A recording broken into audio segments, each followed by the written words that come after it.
Hi, I'm Corey Johnson, owner and creator of Oceans of Glitter Designs. Today, we are going to epoxy a tabletop. I have prepped the tabletop with an under epoxy sealer and I've misted it with a white spray paint. I have mixed my epoxy off screen. I use Stone Coat Countertop Craft Coat. It is a 1-to-1 ratio by weight. I'm going to spread it all over the tabletop. Once you do that, that will give the tabletop a nice slippery surface for the epoxy to spread when you are ready to pour your colors. I've put masking tape around the edges to form a dam so that it will contain all of the epoxy that I am going to pour on there. And once you're ready to, then you'll take it off and it will have a nice beautiful flow over the edges. I'm going to mix a white shimmery mica powder with some white epoxy dye so that it makes a very opaque white color. If you feel like you need to add some more epoxy to it so that it's the correct consistency, go ahead and do that. I'm also going to get ready to mix the epoxy into my colored mica powders so that I can mix them all together. I'm going to bring them over right there in front of me. There's the purple, black, silver, and teal. These make absolutely gorgeous colors. So just pour in however much you think you're going to need of these individual colors, and then you're going to stir them and make sure you stir them very well. There is my teal. Here is my silver. It's almost like a chrome color. Here is the black. And then here is the purple. Purple and the teal are two of my favorite colors that I use on all of my epoxy projects. Just going to take my finger and make sure that the epoxy is spread all the way to the edges of my table so that it will flow nicely. If you have dry spots, the epoxy will tend to seize up and not flow over those areas. So you want to make sure that your project is completely covered with the clear coat of epoxy, the base coat. I'm going to pour in a pretty large amount of white, then a little bit of the teal, a little bit of the silver, a little bit of the purple, and a little bit of the white. I'm going to add a little bit more white, quite a bit more white. Then I'm going to go in with the black. Now I'm pouring it straight down the side so it doesn't completely mix in my cup. This is what's going to be called a dirty pour. It makes an absolutely gorgeous effect. It's just going to take the colors and streak them all together and have different striations and colors everywhere. So once you get enough in your cup that you feel like you've got enough, then you can start your pour. But right now I'm going to continue to fill my cup. And as you see, there's not going to be that much in the cup, and I will have to mix a little bit more epoxy a little bit later on in the video. So here comes the white.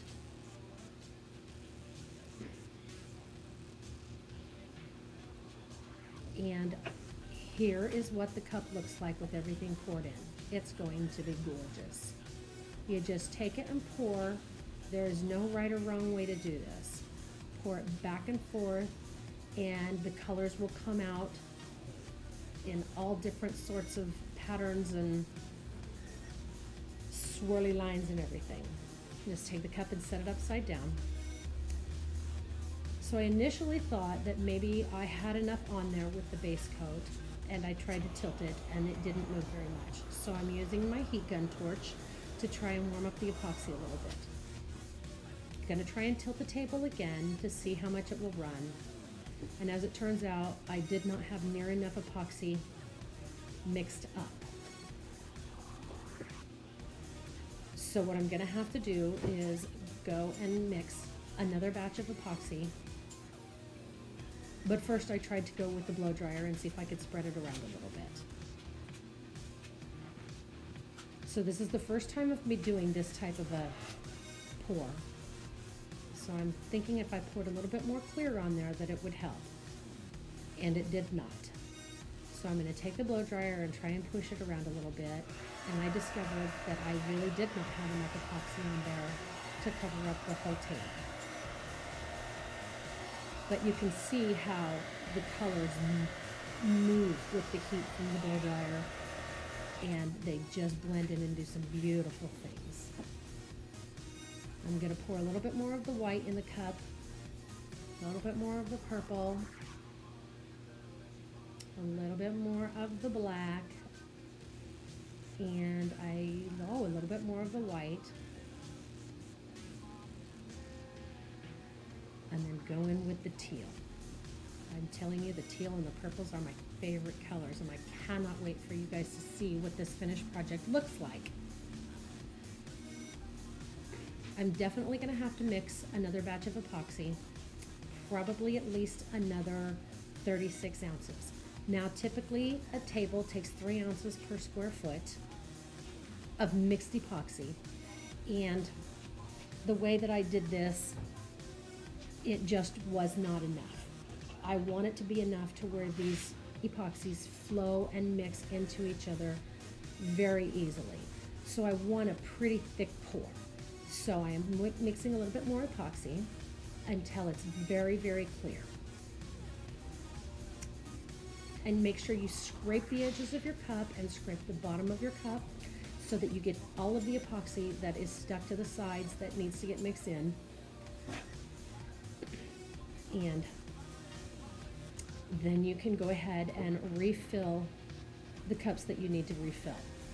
So you can see I set aside there, I've got white mica powder and I've got a little bit more of the white dye. Mixing that epoxy really, really well, and it will become crystal clear when it's ready to pour. If you see any ribbing or any kind of ribbons type of stuff in it, then it's not ready. But as you can see there, it was very, very clear. So I'm just going to pour a little bit more in there with the white mica powder. Poof, it went a little bit everywhere. I'm doing this outside on my patio, which it's not terribly warm. I'm in Arizona, so that's probably why the epoxy did not move as well when I tilted the table. It was probably mid-70s here today, and it's the middle of February, so it was very beautiful here today. So I'm just going to continue to add my epoxies to the pouring cup. And basically in the same kind of a pattern that I did last time, a little bit, a little bit, a little bit, and just dump them in there. And try not to pour them around a whole lot so they don't mix. You just want the individual colors to be in the cup and not mix up. So here we go, we're going to pour a little bit more, and you can see how the colors are coming out of the cup in different lines. I'm going to go all the way around the edges and make sure that my edges get covered very well so that when I do take the tape off, it flows over the edge very nice. And if you're doing like a granite type of a look, this will help to where it looks more like the natural stone that's been cut from the quarry, because the epoxy design will flow over the edge. Take my tape off and throw it away. Now there's probably a few bubbles and spots that I wasn't crazy about, so you can always take your gloved finger. Make sure you always wear gloves when you're working with epoxy. Always use your nitrile gloves. I always forget how to say that. And if you're ever going to be touching your epoxy, sometimes I get a little bit on my ungloved hand, but you can see in the front of it how it's already starting to pour over the edge. So I'm just going to take my finger and pull a little bit of it over the edge, and then I'm going to take some of my clear epoxy and pour it in the palm of my hand. I'm going to run that around the edges so that it gives the epoxy on the top a nice smooth, a nice slippery area to run down, and it will have some very beautiful effects when you do this. Just make sure that the edge of this is completely coated with your gloved hand. And I'm sorry, but I believe here, I'm gonna step into the video. Tried to stay out of the way of the camera, doing the best that I can. There you go. So sorry. And just continue to rub the clear epoxy all the way around the edge of it. Now you're gonna have drips that are gonna form on the bottom, which is okay, because when the epoxy starts to set up a little bit, you can take your popsicle stick or tongue depressor and rub it along the bottom to clean the drips off, which I will show you how to do here in just a little bit. So now I'm just gonna take the epoxy in the cups that I have, make sure that they're stirred up nice still, make sure none of the mica powder's set. I'm gonna get my blow dryer out, and I'm gonna start heating this epoxy up and moving it around. Once you add heat to the epoxy, one thing it helps to do is pop micro bubbles, but you can now see how that I've got a pretty heavy coat of the epoxy on there, that it moves it around really nice. Creates these waves and different formations, all sorts of nice stuff. And as time goes, all of the colors will mix and meld together, and this project will look completely different from what it looks like now. So you can see that I'm going all the way toward the edges with the blow dryer, and doing the no-no and touching it with my bare hand. And make sure that I get it all off and wash my hands very well when I'm done. But I'm going to take the blow dryer and make sure that I pour it all the way towards the edges. Point of the blow dryer towards the edges, and make sure that the epoxy flows over the edges nicely.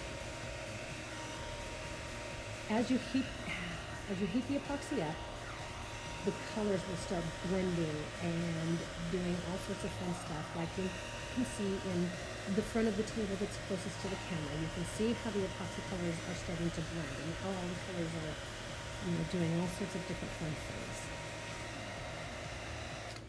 And then you go and get your colors and put it on that tongue depressor and just start drawing lines through the epoxy. And then you can start creating some really cool effects.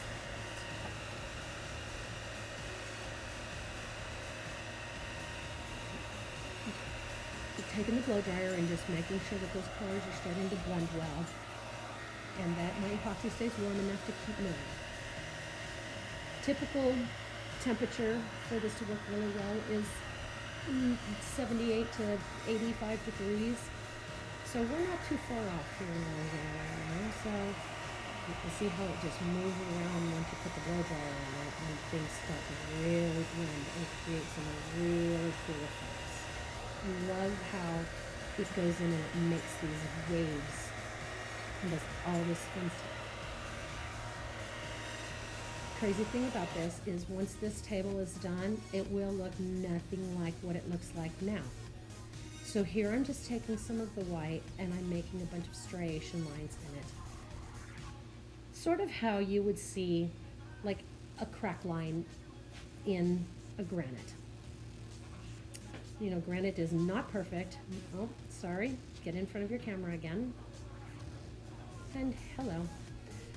Whoops, sorry. And I'm going to go and just pick some of the color up that has dripped off of the edge over here on the front and run it across the white, just to add some color into that. Now I'm going to add some black into it so that it gives it some stark lines that really kind of look cool. And they will blend in a little bit also, but you still have those black lines that will be showing through. They're absolutely gorgeous.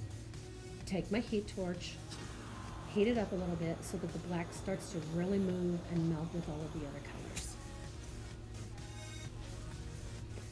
I'm going to take a little bit more of the black and go straight across. Like I said before, there is no wrong or right way to do this. It's all personal preference.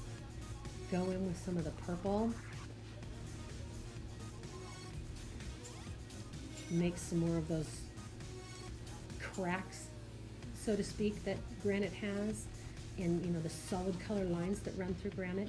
Now, I don't know if nature makes a purple and teal granite, but that's sort of what I'm going for with this project. here I have a mother of pearl glitter. And I am going to pour it into what's left over of my white clear epoxy. It's my white epoxy.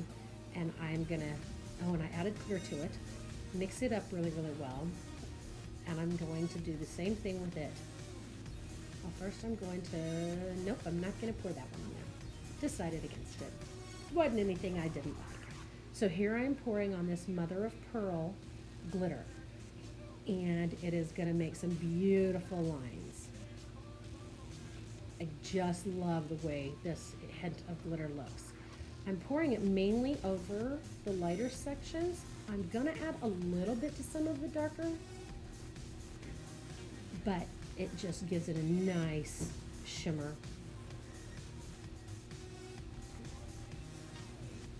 Kind of helps blend the black and the purples together.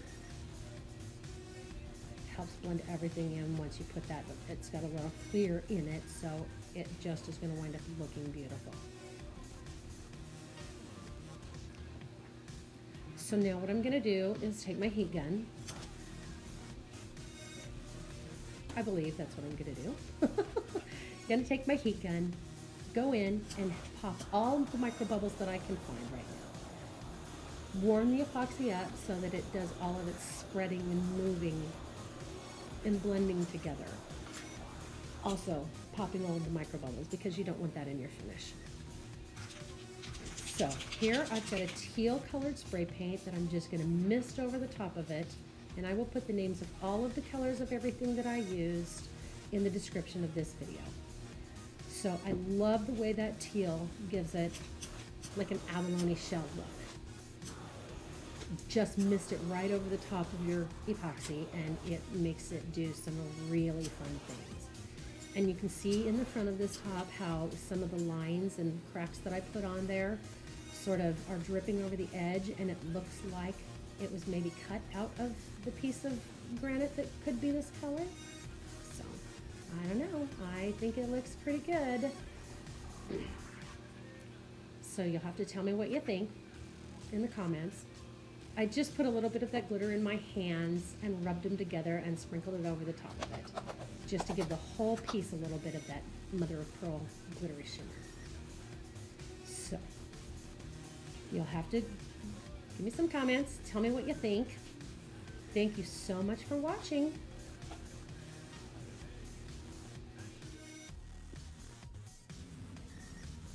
So here is what the final result of the tabletop looks like. It reminds me of northern Arizona and southern Utah with the sandstones, with the reds and yellows and oranges, how beautiful they are. Except mine is in teals and purples and whites and some blacks and a lot of sparkly glitter. If you enjoyed this video, please hit subscribe and touch the little bell so that you will get notification whenever I upload a new video. I really hope you enjoyed it. Thank you for joining Oceans of Glitter Designs tonight.